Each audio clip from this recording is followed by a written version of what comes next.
This episode is for the memoir writer who keeps trying to fix their writing process, but can't figure out why nothing can stick.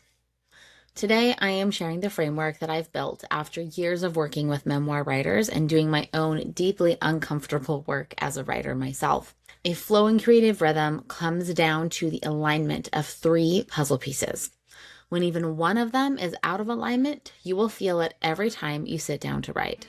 Let's dive into it. You are listening to the Memoir Method podcast, the place for writers, readers, and anyone who appreciates the collective power of our stories. In this podcast, we explore the impact of memoir alongside an examination of writing techniques and strategies used in the genre. Whether you are a writer looking for inspiration and guidance or a passionate reader seeking meaningful connections through shared experiences, the Memoir Method podcast is your go-to conversation spot. I'm your host, Charlotte, editor, writer, and the heart behind Charlotte Writes. Let's get started. I often say that I have been a writer my whole life, and I have. Writing used to come so naturally to me, and my writing rhythms were so intuitive that I didn't even have to think about how it worked. I just knew that it did. Then, when my writing life ground to a halt in 2016 and 2017, I didn't know how to diagnose the problem. I just knew that what used to work wasn't working anymore, and I wasn't writing. For me, I just didn't try to fix it. And the problems all compounded until I needed a hard reset several years ago. In my years of supporting memoir writers just like you, and in my years as an actual writer myself, I have identified 3 distinct puzzle pieces to a flowing creative rhythm. And in this episode, I'm going to outline them for you. If even just one of these pieces is out of alignment, then you will feel it in your process and in your creative experience. If you're unaware that these puzzle pieces are at play in your creative rhythm, what will happen when you feel blocked is that you will go out and buy new notebooks, read more writing advice and productivity books from people who don't have your brain, and listen to more podcast episodes like this one, hoping that this will be what finally makes you a writer, or makes you feel like a writer, makes you feel like you know what to do. You're trying so hard and you're putting in so much effort into sorting this out, but you're not even aware of the real issues behind them. Until today. Understanding these 3 puzzle pieces will change how you move as a creative writer, not just how and even what you write. So let's change your writing life, and maybe even the rest of your actual life. Puzzle piece number 1 is how you think. And I'm not talking about how you find ideas or what your ideas even are. When I say that how you think is a crucial piece to your creative rhythms, I'm talking about how you think about yourself. The stories that you are telling yourself about yourself. If this piece isn't locked in and super squeaky clean, the other 2 pieces don't even matter. I have gotten to refine this first piece of my creative flow over and over. First, it showed up after my years-long writing hiatus as going from I've missed my window to do what I love and what I'm good at to, oh, I think I can still do this. More recently, this how I think puzzle piece has manifested as going from now isn't the right time to invest in my writing to my editing work and my writing work get to be fully integrated and one cannot exist without the other. That's a much better story, right? So maybe for you, you're grappling with, do I even deserve to do this? Am I good enough? Would anyone read this? Those are questions that I have fielded from writers in our coaching calls. So I know that these are thoughts that you are thinking.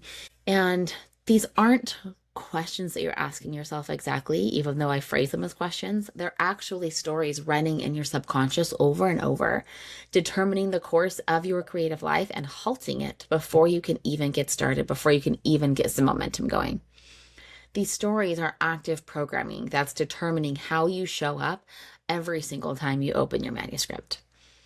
Successful writers are continually refining this first puzzle piece. Old coding has a way of creeping back in if you're not vigilant about reprogramming your subconscious. When life throws you a curveball, travel throws off your writing rhythm, a Substack post didn't get much engagement, your query letter gets rejected again, those old stories want to turn back on. So the key to this first puzzle piece is that you are relentless in staying in the driver's seat of your thoughts. It's all mindset. And mindset, I admit, I used to think that it was a little fluffy. It's actually everything. The way that you think determines how you move, determines what you create in your life. So the way that you think about yourself as a writer will determine everything you experience as a writer, full stop.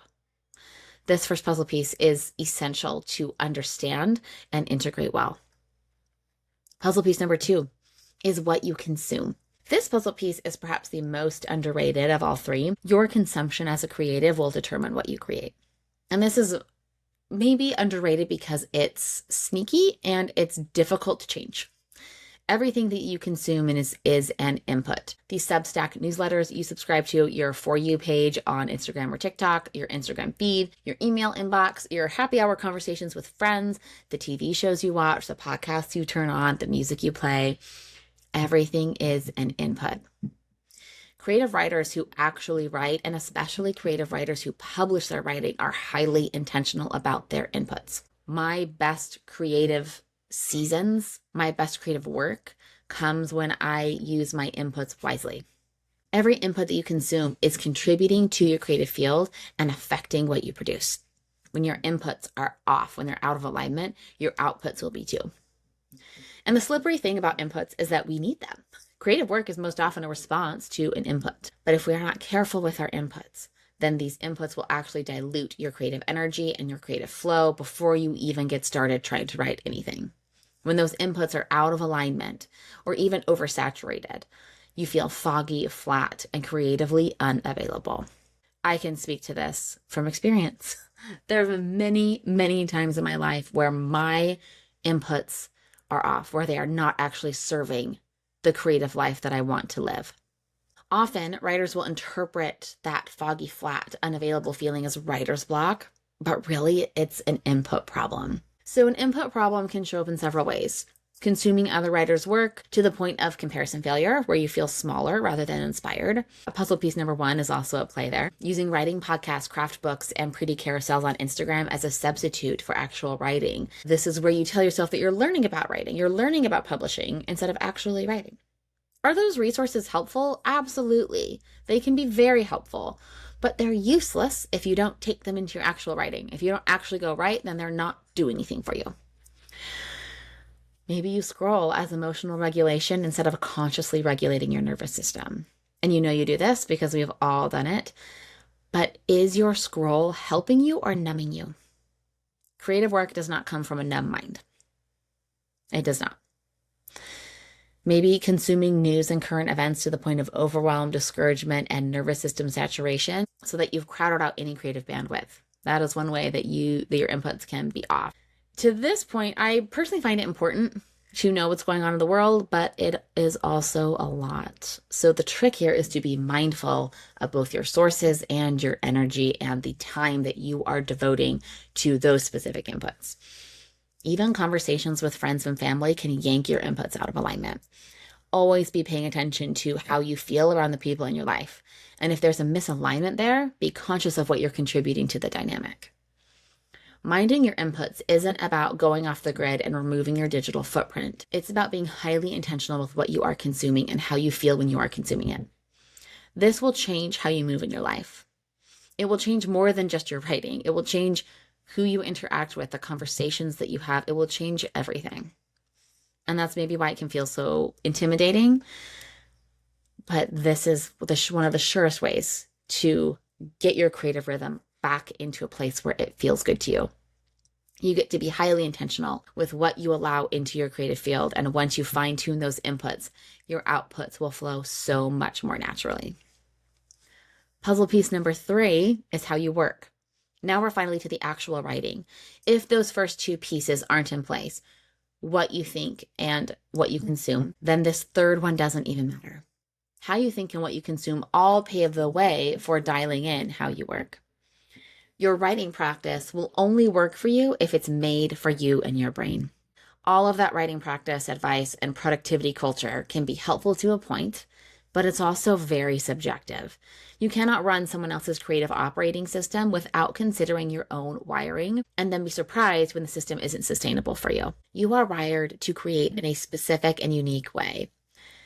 And my intention with this puzzle piece is to communicate that when you understand how you're wired, you can craft a custom writing practice that both works and is sustainable for you. Until you figure out this third puzzle piece, consistency will keep feeling like punishment, and your creative work will feel harder than it has to.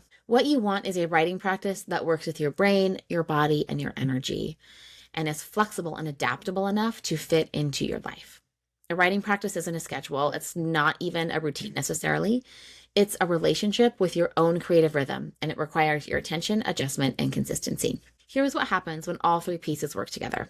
You show up to your writing knowing what to work on. You know how to make the best of your writing time. You trust in your ability to write well. Opportunities will find you. Readers find you and share your work. You finish your manuscript. You publish your memoir. You interact with your readers, and you have those conversations on a regular basis that matter the most to you. When your work clicks, everything about your creative flow clicks. You feel in alignment and the ideas flood in. I've experienced this alignment, and so have my writers. Since I've integrated these three puzzle pieces, how I think, what I consume, and how I work, I've had new Substack subscribers and followers every single day. I've had my work emailed out to a list of over 15,000 people. I've reached out to an editor for help on my own manuscript, and I'm getting that locked in for the fall. The way I write, the way I think, and the way I consume has all shifted, and the results have come fast. This is the creative rhythm that's available to every memoir writer listening to this episode. This isn't about talent or having the perfect life circumstances. It's about understanding which piece of your creative flow is out of alignment and then doing something about it. And this is what I'm teaching you inside of the Writer's Workshop. This is a 3-part workshop series running at the end of June. This is the week where we dive into each of these 3 puzzle pieces, 1 workshop per puzzle piece over the course of 4 days. Session 1, we go into how you think. That is on June 22nd. Session 2 is what you consume. That is on June 23rd. And then we wrap up with session 3, how you work, on June 25th.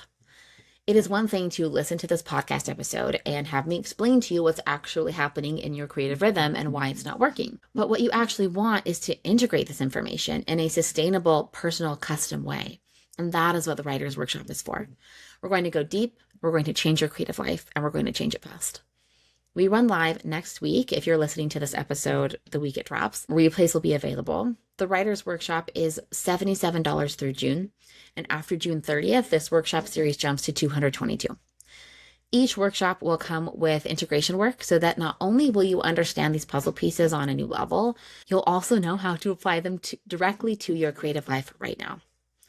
If you are unsure of whether the Writer's Workshop is right for you right now, go ahead and download my free Writer's Block Decoder, which will help you see those stories from Puzzle Piece 1 that are running in the background and sabotaging your flow. This resource is free. You can download that right now. Link is in the show notes. Again, these puzzle pieces are so simple and they can feel overwhelming to know how to integrate. So we have how you think, what you consume, and how you work. Once you can align these 3 creative puzzle pieces, your entire creative life and your creative work will shift. I really hope that I see you inside of the Writer's Workshop. We kick off again on Monday, June 22nd. If I don't see you in our workshops, I will be in your ears right here next week. And before I sign off, I do want to apologize if you heard any banging in the last part of this episode. We are getting a new roof. It's gone on longer than I had expected it would. And I thought I was sneaking in this episode recording during their lunch break, but I caught the end of it. So if you heard banging, that's on my end. I apologize. It shouldn't happen again. Anyway, Writer's Workshop next Monday. I'll see you there. No matter what, whether you're in the workshop or not, I'll be in your ears next week on the podcast. Thanks so much.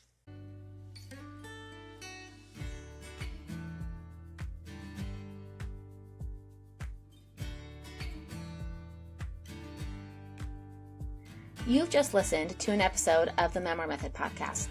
The Memoir Method podcast is presented by Charlotte Writes. If you liked what you heard, the best way to support the show is to subscribe through your preferred podcast player. And if you're feeling especially inspired, I'd love it if you left a 5-star review on Apple Podcasts. Leaving a review really does help other readers and writers like yourself find the show. If you want to continue the conversation, you can find me on my website at charlottewrites.co or on Instagram at charlottejanewrites. Thank you for tuning in. I'll see you next time. And remember that you have a story that matters.